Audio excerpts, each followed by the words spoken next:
Hi guys, MrRoflWaffles here. There's a bunch of breaking marathon news that we need to go through today, starting with the fact that earlier this afternoon, Painter found a strat where you could use Thief to hook into this vent and instantly be in the final loot room of Outpost. It was extremely powerful and it was really, really easy to do, as you can see from the clip here. Now, Painter posted this tweet showing this off something like 8 or 9 hours ago, and already Bungie have deployed a server-side update to fix the issue, and it's not possible anymore, which is insane. If we go to this clip here showing Painter investigating how they've done it, you can see there's just a block. There's an invisible block in the way. It's crazy. Like, that's such an unusual way for them to patch it. I feel like it's probably going to be a placeholder temporary thing, and they'll do something a bit more sophisticated when they have more time. This is a Saturday after all, but still crazy how quickly they've patched that. On the one hand, I kind of liked it. I thought it was kind of quirky and fun. On the other hand, it's a character-specific thing, and it also does mean that you completely bypass all of the puzzles to get to that loot room, so I kind of get why they've had to do it. I think that honestly, it just shows that Bungie's being very quick with all the changes they're making, and I really respect that. And actually, it's not the only stuff that they're being very quick about. So they posted this update on day 2 of Marathon, and they've said some of the changes that they're introducing in the patch next week are to increase the distance objective nav points appear from 10 meters to 20 meters, which is really great for everyone that's been struggling to get their contracts done.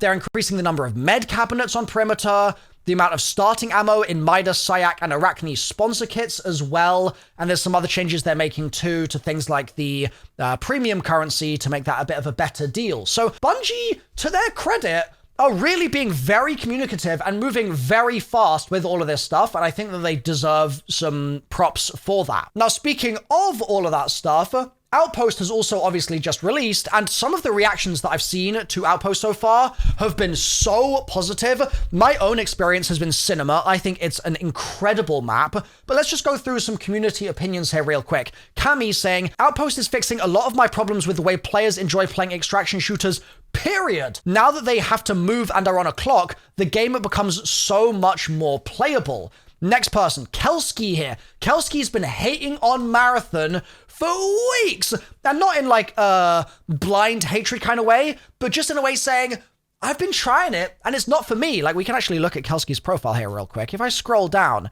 I'm pretty confident that we'll see tweets. Look, here you go. Giving Marathon one final shot today to see if the loop can finally sink its teeth into me.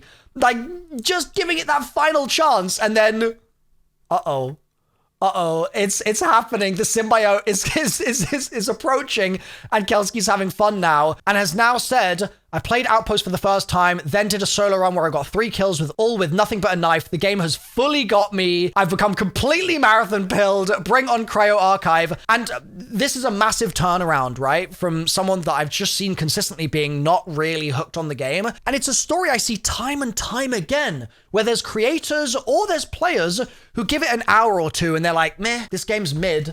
And then they push a little further and they're like, wait, I'm starting to see the light. And then this happens. There's this little moment of the black suit climbing onto his skin, and boom, you're hooked. You're part of the family now. So I'm glad to see these sorts of things happening. It means that the game does have some source. It's just a shame that you have to sort of fight to get there, and we'll talk more about that later in the video.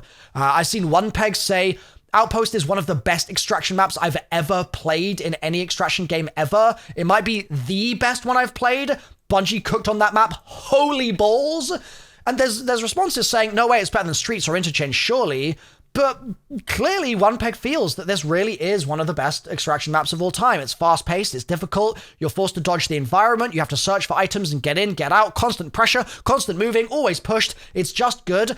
And I have to say I agree. Like, as much as I don't want this video to sound like I'm just blindly, like, shilling Marathon, Outpost is phenomenal. It's a phenomenal experience, and the internet gremlins that just hate on Marathon all the time are gonna have to reckon with the fact that it is a good map, even with all the criticism there is to have of Bungie and of Marathon. Outpost is good. And if those people are not willing to praise Outpost when it's just sick, and it's just a good-ass map, right, then those people are not serious. Like, their whole argument falls apart if they can't point to the things that are actually good about the game and say, yes, that's good, but I still don't like X, Y, Z.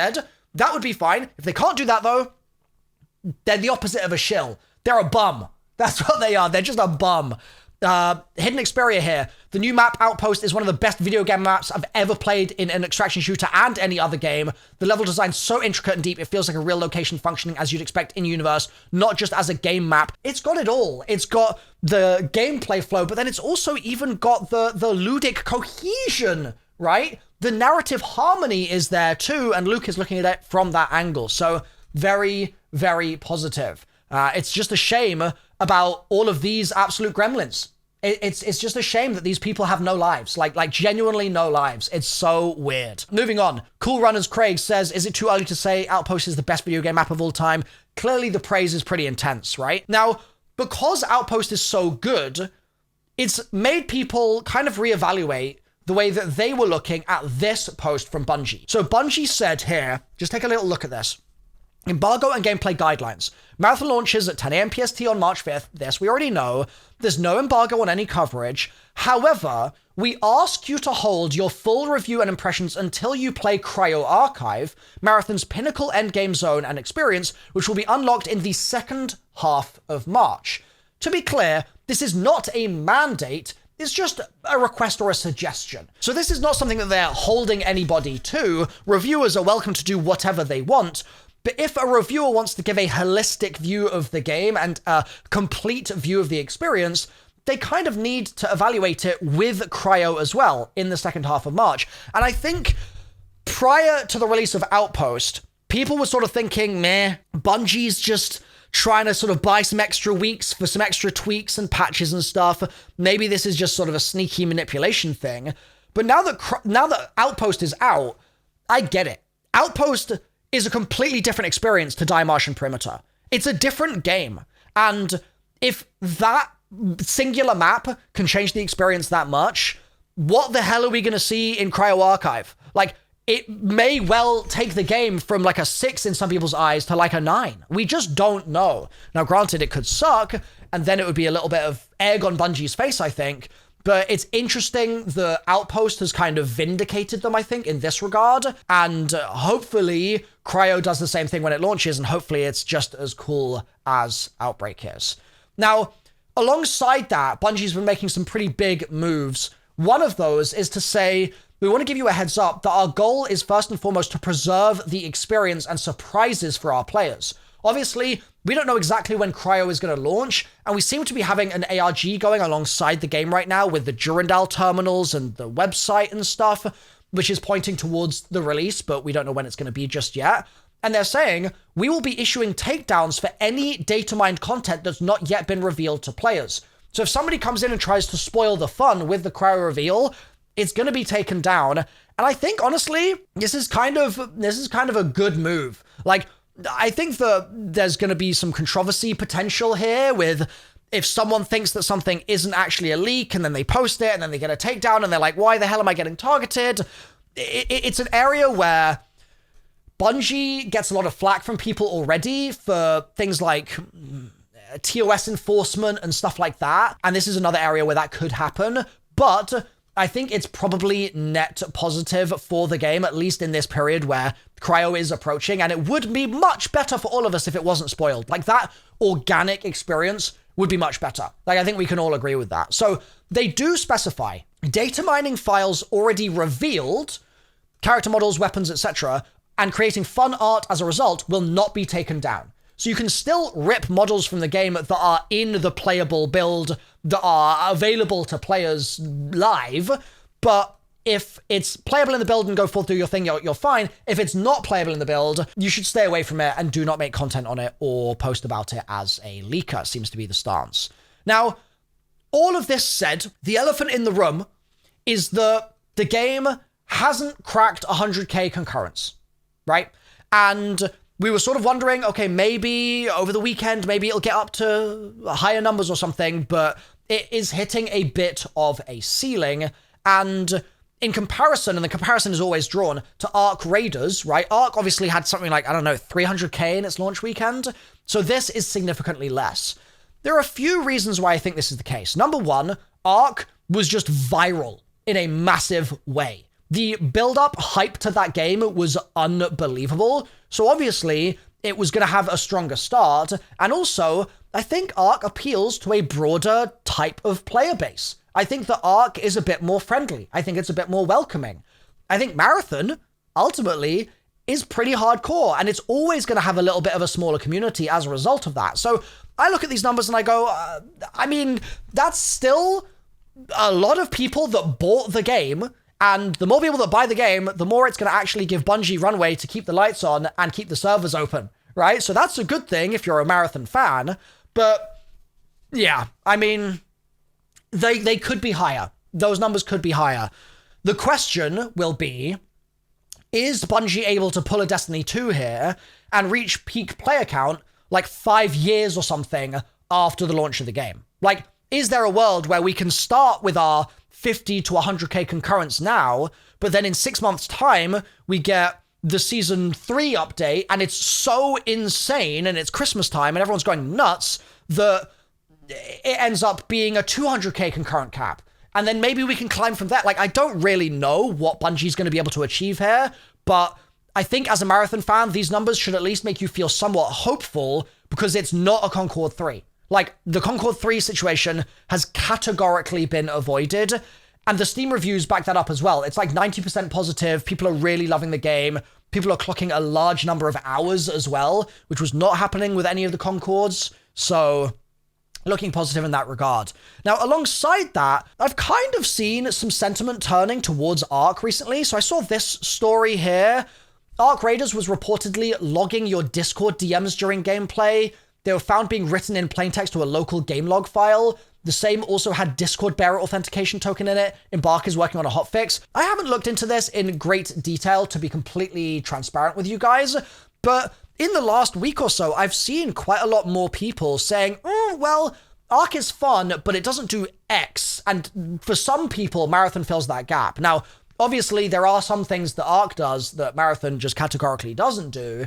I think that so far, the bots in Ark, hands down, are more interesting than any of the enemy AI in Marathon. Like, the enemies in Marathon are essentially just bots that have higher shields. Like, that's the bosses so far, right?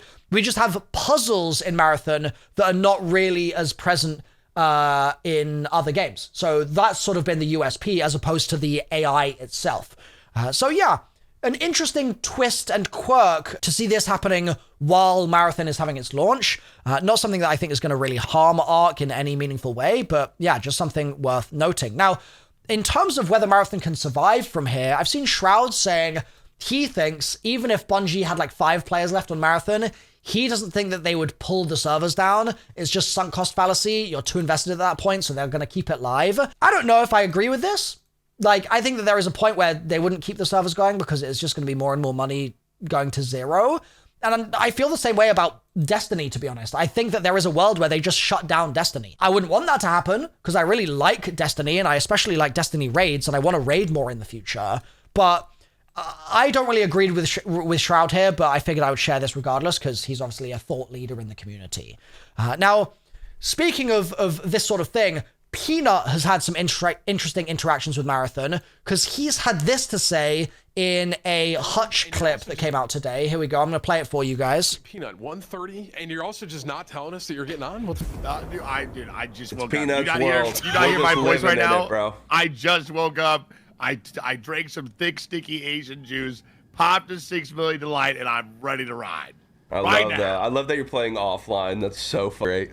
Well, I think you boys see that it's not too good to play this type of game on stream. Yeah, people are definitely happy about it. That's for sure. Me and Tim been going to war all day. I bet they're just radiating positivity, are they not? Bro, My people cannot conceive. So nice. They cannot conceive the idea that a new game has come out and we just want to play it. Brother, I mean, try to explain that to someone. It's like I'm writing an ancient hieroglyphs and I'm like, with a projector on the screen, just trying to prove that it's a possible thing to do. It's unbelievable. Ooh. Do you guys hear this sellout right now? Sponsor. Hashtag ad. I'm just kidding. I know.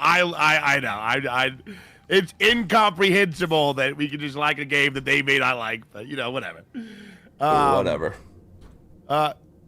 It's really sad. It's really sad because if Peanut feels that way, right, and Hutch feels that way, and Tim feels that way, and I feel that way, and every other creator I've spoken to feels that way, where they're enjoying playing the game, but there's a toxicity around it from these weird internet gremlins. It's just anti-fun for everybody. Like, it means the gremlins are only ever being negative and just moaning about things, and like, they should do something else with their lives. It means that the people that do like the game have to wade through all the negativity in order to just engage with the thing that they're enjoying. And it means that Bungie has to exist in an environment that is constantly being yelled at for being awful and blah, blah, blah, blah, blah, even when they're doing things that are good. That's a really terrible environment to have to develop a game in. Like, when you do something and there's a wall of people that are already ready to just be like, that's a bad decision, bad, bad, bad, you should die, you're terrible. It's going to make it so much harder for them to pathfind towards the good decisions and the correct decisions. And it's going to mean that for you guys, you've just got less options for content creators to watch that are going to sort of give you free entertainment, right? It's a really awful environment, and it sucks. It sucks so much. I tweeted the other day, I literally just said something along the lines of, marathon is fun. I tweeted, marathon is fun. Okay? You'd think that that would be a tweet where if someone didn't like marathon, they would just move on with their life. Right? You'd think that. And yet, all of the responses I got in the first couple of hours were, sell out, sell out, sell out, you're such a shill, you're such a shill. And it's like, it's insane that I have the career that I've had, and I've had the history that I've had with being literally blacklisted by Activision for being too critical and too negative about the game when I see problems with it, too honest about my opinion, and then as soon as I like something, I'm not allowed to do it. It doesn't make any sense. Like, this army of gremlins, man, it's really sad, and I don't really know what to do about it. And it happens every single time I say anything positive. I'm sure it's going to happen in this comment section as well in this video. So, it's rough out here, dude. Now, something that I did say in a video the other day that actually did get some positive reception was this whole idea of, I think in the game's tutorial, they need to work harder to make the player feel the kind of god tier experience of like not feeling sluggish and not feeling like your heat overloads so fast by giving them purple and gold loot just for a short time and then taking it away from them and maybe doing like a forced death during an exfil or something.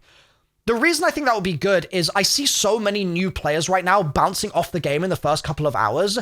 And just like Kelsky in that tweet that I showed you earlier on, where there's an initial pain period and then it turns into satisfaction later, I think Bungie really, really needs to work on the on-ramp for this game, and this feels like a solution to me, but I'd be curious to get your opinions on this in the comments down below as well. Maybe there's a better way to do it. I just know that the on-ramp needs to be better. It's not good enough right now because thousands of people say the game doesn't feel good to play at the beginning, and then eventually they're like, okay, it feels good to play now once I've sunk 10 hours in. That's not going to fly for mass appeal, so Bungie has to do something about that.